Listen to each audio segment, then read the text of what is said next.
bring on a revolutionary greetings. Do on a Capo Daniel, the chairman of the Ambazonian People's Right Advocacy Platform, one of the branches then for the Africans People's Right Advocacy Platform, who believe in the right of indigenous people, who believe in democracy, who believe in civil liberty, we believe in this very strong principle, the OPC, that the only way our people in Africa, and in particularly in Ambazonia, they could be able to governize themselves, to harness the power of good governance, and to create resources for their own people, and make resources them available for their own people, if we end up to lead them for development and for human development as a whole.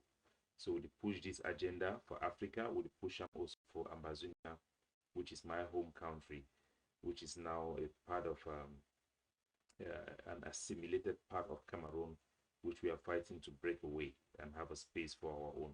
So today I want to bring on a very deep diplomatic update, and I think that this is very important because this process now a process for heal our people, for uplift them, and also for give them their pride.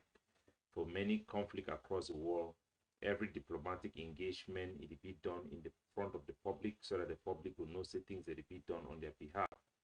But not only for Ambazonia, where everything concerns diplomacy is secret, because we get a lot of distortion, and we get a lot of negative propensity them, like any people then where they don't be under occupation. So I go take now. We don't get two big delegation, international delegation, where they don't visit Cameroon, the government of Cameroon.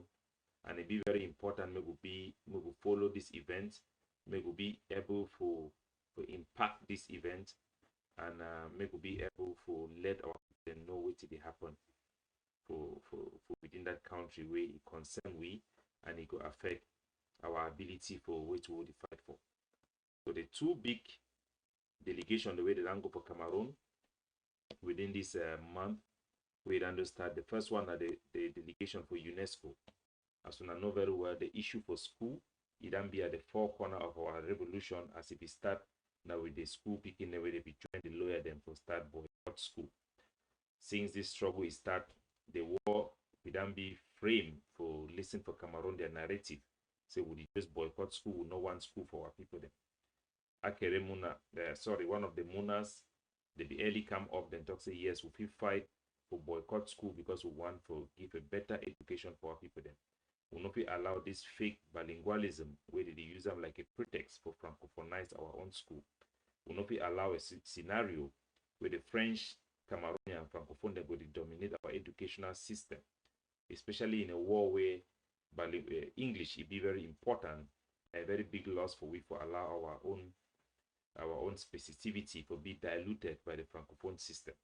So the UNESCO come at the where the Ambazonians would not allow community school, and thanks to the wonderful job with this platform we don't do within our struggle, all our groups that allow community school, we encourage community school, and now the issue be now the school availability, because many part they not get access for school, and so the hope say this issue for school wouldn't turn around, even though this year we get a very big obstacle because some Ambazonian forces them with the university understand what happened.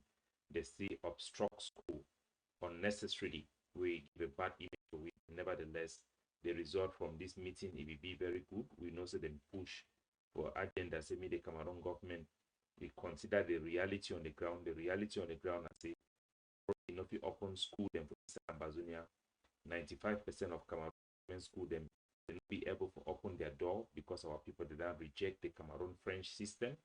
Our people them they don't adopt their own community school where they go for school. Of course, they write public exam for Cameroon government, but they don't reject education from Cameroon. So this is the reality on the ground.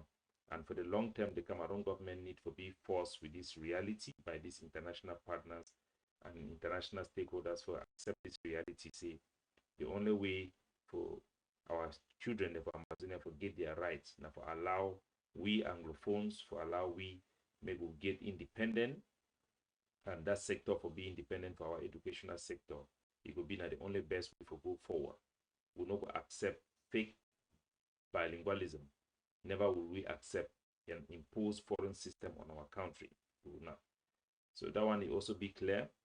For the side for the delegation delegation will come up for Canada. The Canadian government has sent a very huge delegation for Cameroon. They then meet up with all the top Cameroon government people. Them. If we know say all those their minister them na just puppet of Pobia, but indeed since na a government, they represent their state and they represent the authority where the Pobia is give for them. We never see any direct publicly made direct engagement with the Canadian delegation with Paul Biya himself, but will be very sure say he be on top as he may be the president of that country, no be a deflection, but it be a very big working session. Canada government, it then be one of the only country in the world where they then decide to put money for this Amazonian their war with La Republique to make sure say make it solve. Even when the Swiss government they step in, and so the Canadian government be spend to sustain that peace effort, and it then give we a unique opportunity for address the grievances and our aspiration will get them vis-a-vis Cameroon. And this delegation I will go into depth to highlight the people member them for the delegation and which way they do them for educate our people they meet and know say things that they happen. Because one of the things we'll talk about, if we get any agreement with Cameroon, how sure will be say Cameroon government will even respect them? Even this alternative solution where the Amazonian People's Rights Advocacy Platform is pushing for autonomy, where if we guarantee we say in the future we could get independence through a pathway, through democratic pathway, how sure will be sure say that solution if it work? And is Cameroon government a trustworthy government? Can we count on any arrangement with them? I think all this will be addressed here. And it'd be unfortunate, say, our people they need to be considered like worthy or important enough to be informed about such diplomatic engagements. But I believe, say, for una, and why that they always bring on such information for uplift una and for empower una, for restore una dignity. So first, I will go for this delegation from Canada where they then visit Cameroon. I think this is their last stop for their visit and for meet up the Angote office. It be a very big delegation will be made up of parliamentarians and from Canada you get two parliamentarians. You get His Excellency, Senatress Amina, and then you also get the Senator Renard, where then the Senator Amina, the black one. I want to give una, I think Diongote that make a post for a Twitter account where he talk about the receiving of this dignitary for Cameroon. Then get the working section, he then share the picture them. And I want to also inform our people them about which way they go on and our own perspective so that make them also know things and way it happen. So the one of those senator, the senatress, na a Cameroonian, I think Senatress Amina, na a Cameroonian, I don't know her name, the other name na Ged, but I'll call it Senatress Amina, na a senator where it be for Quebec region. So when I see Diongote is salute person where he come up for a minority side for Canada. Canada, the majority na bilingual country, where majority na Anglophone them, minority na Francophone them. But the minority side, the Francophone them, they even become president for Canada. They even get their own parliament, they get their own law them for their own region. Canadian foreign policy, they need to apply for them. They choose the people the way they stay for the, and the bilingualism for Canada, no be say they force all man say all man must talk French or English. But any region, it protect its own language. So this senator will be part of that delegation. And I want them to explain something for our people to understand, because the hardliners, they don't really bring stupidity for our struggle. So the people that don't get away for reason. And all man then become our enemy. One of this job where this would come for this place where the Canada government, they then take this measure then for trying to solve the problem. Now, thanks to the people then where they visit the Canadian Parliament, and late Cardinal Tumi be one of those people the way they be very instrumental. Agbo Balatu, he be visit the Canadian Parliament to make his own presentation there. He be go there, he be present himself like the leader of the consortium. I think I be talk about him. And we get also Ellis Midway be go on behalf of Cardinal Tumi to go make presentation for the Canadian thing. So whether we consider all these people they like enemy, I know say Ellis Smith, if we start off very well for even encourage this struggle for defend the struggle for media. The time where we meet up here for Nigeria in the early days where we still be very popular. I will talk for you about the Haiti solution. And if they give you own input, the advice, either me or the leader them for our struggle. On behalf of Cardinal Tumi, or Cardinal Tumi be joining whichever comes first. But the end of the day, and I say, would I say many of those people, the way they start this, support the struggle, they end up for beginning the work for La Republique, basically because they had like that they insult everybody. Some people they don't make compromise like Abobala before you come out of prison. We not say if you don't engage with the commitment, say no, we support separation. But nevertheless, it be in a very unique place where if we help with for many ways. And our people they need to be sensible. For we know for create enemy then. Because when you create enemy way for people the way them be for some very strategic position, they start work against the struggle, then are we lose. So our ability to win, it will include our ability to bring together moderate and even enemies of the state of Cameroon, opposition people then. They then stand for our side before we succeed. So I want to acknowledge those people the way they be campaign for Canada. We for Ambazonia also we did a good job for also campaign for the Canadian government then before they come in. I will also take the opportunity to inform our public. So we'll get a very unique window to get the Canadian support may be going. Now the Canadian government will be led by Theodore, their Prime Minister Theodore. The government now a minority government, then succeed now because they get the support for the parliamentarian for Quebec region. Now whether they for power. Within the next 2 years, they will get election again for Canada.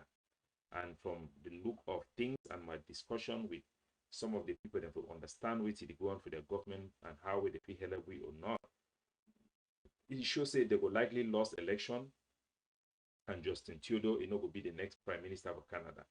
And when he come up with the support for Ambazonian for solve Ambazonian problem will likely evaporate together with ye. So we'll get this unique opportunity within these next 2 years where they be highly involved for this high level, but seize the opportunity where they can for we for try to come to a solution or for push Cameroon government to come to a solution for help make progress towards our independence and relieve our people from the subjugation, oppression, and outright terrorism where we suffer from Cameroon. So that said, I want to let Unameguna know, as soon as see for that picture, that one Senatress Amina for Quebec, for Canada, we na a Cameroonian, a francophone, we na a whole senator, he be part of the Senate, 2 senators, then we then come for that meeting with La Republique. You also get Senator Renat, also we did for that delegation.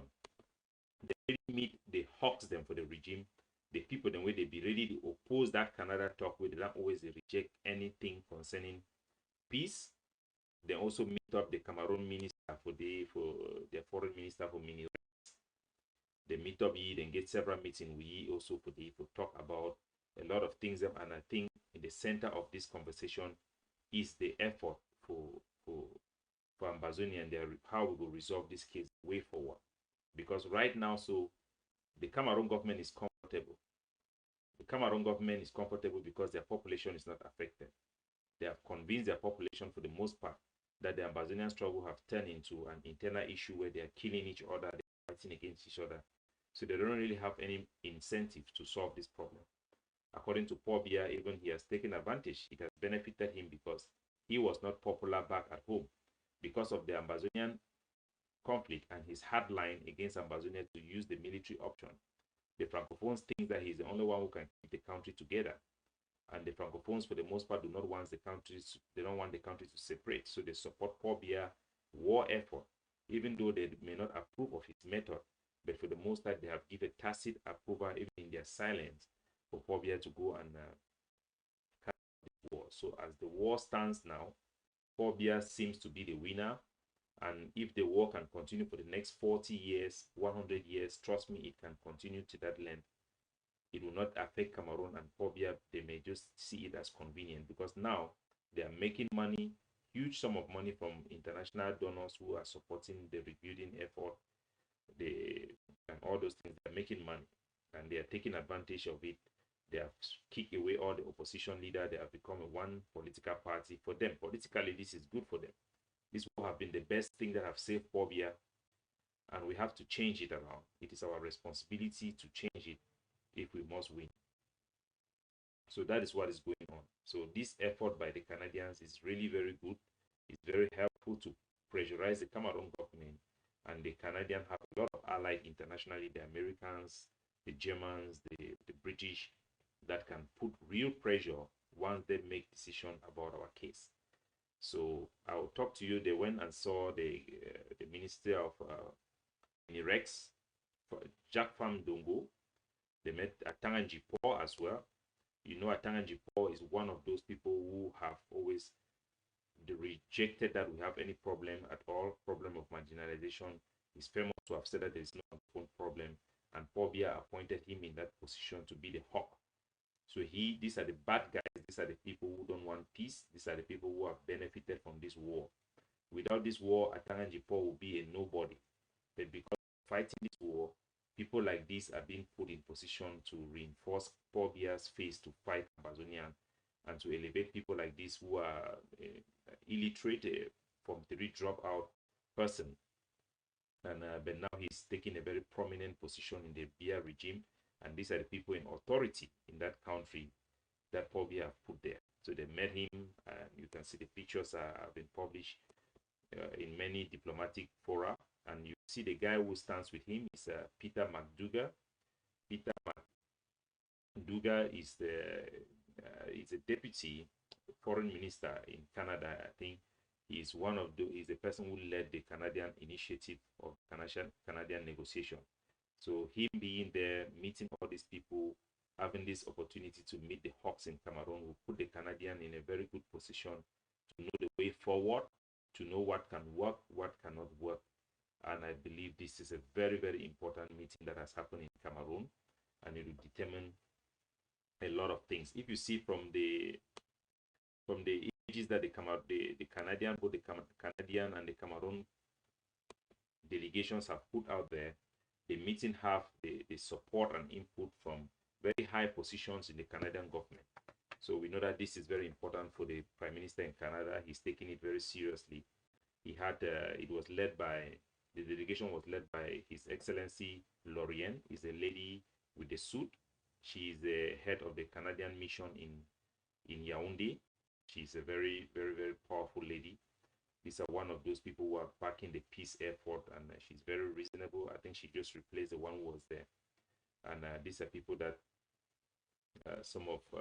we have been privileged to have conversation with. These are people that we believe are pushing for solutions that are tenable, that are sustainable, that addresses the root causes, and that really wants to see a return of justice-based peace in that part of the world.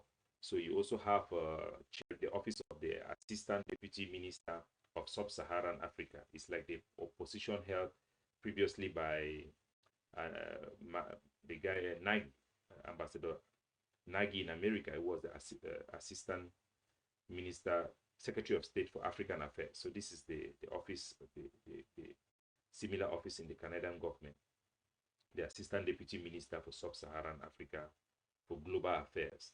So Canada is the only country in the world whose foreign ministry have been renamed Global Affairs, because they have a global perception of the world, and such a country is more fair than the Swedish government to handle this thing.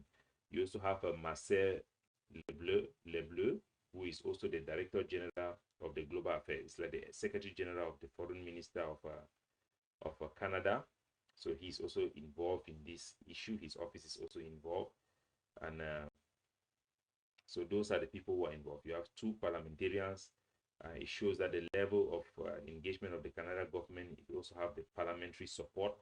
The Parliament in Canada is hugely supportive of this initiative to engage both sides and bring pressure.